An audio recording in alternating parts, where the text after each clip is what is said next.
എഴുത്തുകാരൻ വി.എസ്. അനിൽകുമാറിന്റെ കണ്ണപുരത്തെ വീടിന് മുന്നിൽ റീത്ത്. പയ്യന്നൂരിലെ CPM വിമതൻ വി. കുഞ്ഞികൃഷ്ണന്റെ പുസ്തകം ഏറ്റുവാങ്ങിയത് വി.എസ്. അനിൽകുമാറായിരുന്നു. അന്തരിച്ച പ്രൊഫസർ M.N. വിജയന്റെ മകനാണ് വി.എസ്. അനിൽകുമാർ. CK വിജയൻ ചേരുന്നു വിശദവിവരങ്ങളുമായി. നമുക്കിപ്പം ടെലിഫോൺ ലൈനിൽ.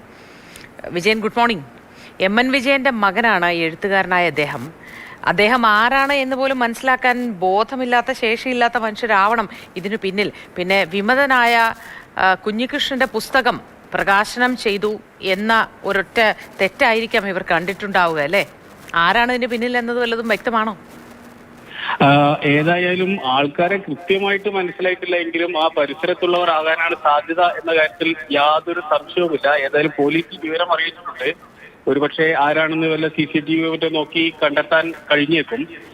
പക്ഷേ അത് മാത്രമല്ല കാര്യം. കാരണം ഇത്തരത്തിൽ ഒരു ശത്രുത എന്തുകൊണ്ടാണ് വി.എസ്. അനിൽകുമാറിനെതിരെ ഉണ്ടായിരുന്നത് എന്നതാണ്.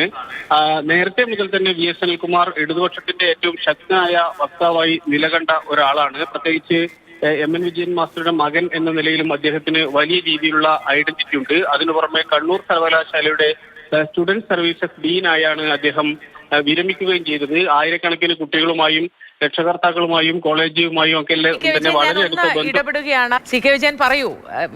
വി.എസ്. അനിൽകുമാർ നമ്മളോട് സംസാരിച്ചിരുന്നു. ഇരുട്ടിന്റെ മറവിലാണ് ഈ കാര്യങ്ങൾ ചെയ്യുന്നത്, ഭീരുക്കളാണെന്നാണ് അദ്ദേഹം പറയുന്നത്.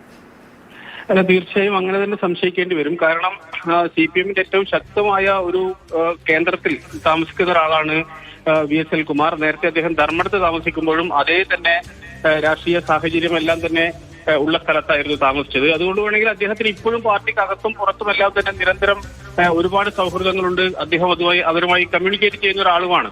പക്ഷെ അതൊരു സ്വാഭാവികമായും അദ്ദേഹത്തിന്റെ കൂടുതൽ എഴുത്തുകളും വിമർശനങ്ങളാണ്. അത് കേവലം CPMനെ മാത്രമല്ല, BJP ആയാലും അത്തരത്തിൽ RSSനായാലും സംഘപരിവാർ സംഘടനകൾക്കെതിരെയായാലും സാഹിത്യരംഗത്ത് ഉള്ള പ്രശ്നങ്ങൾക്കെതിരെ ആയാലും എല്ലാം തന്നെ അദ്ദേഹം വളരെ നല്ല രീതിയിൽ എഴുതുന്നതാണ്. ഏതെങ്കിലും രീതിയിൽ മോശമായ ഭാഷ ഉപയോഗിച്ചുകൊണ്ടോ അല്ലെങ്കിൽ ആരെയെങ്കിലും വ്യക്തിപരമായി കുറ്റപ്പെടുത്തിക്കൊണ്ടോ ഒന്നുമല്ല, രാഷ്ട്രീയമായി തന്നെ വിശകലനം ചെയ്യുന്ന ഒരാളാണ്. അതിന്റെ ഭാഗമായി കൂടിയാണ് അദ്ദേഹം വി. കുഞ്ഞികൃഷ്ണന്റെ പുസ്തകം ഏറ്റുവാങ്ങാൻ വേണ്ടി പോവുകയും ചെയ്തിട്ടുള്ളത്.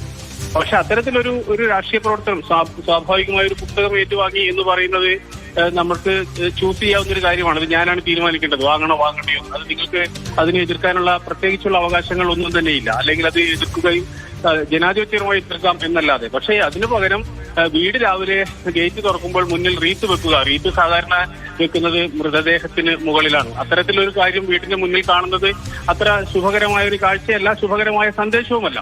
അതുകൊണ്ട് ഘട്ടം ഘട്ടമായി വി.എസ്. അനിൽകുമാറിന് നേരെയുള്ള ഇത്തരം ഭീരുക്കളുടെ പ്രവൃത്തിയിൽ ആത്മധൈര്യത്തോടെ മുന്നോട്ട് പോവുക എന്നതാണ് ചെയ്യാൻ കഴിയുന്ന കാര്യം. അത്രത്തോളം ആത്മധൈര്യത്തോടെയും വിപ്ലവാത്മകമായ പല സംഭവങ്ങളിലൂടെയും ഒക്കെ കടന്നു വന്ന ജീവിതവും ചരിത്രവുമാണ് ഇവർക്കൊക്കെ പറയാനുള്ളത്.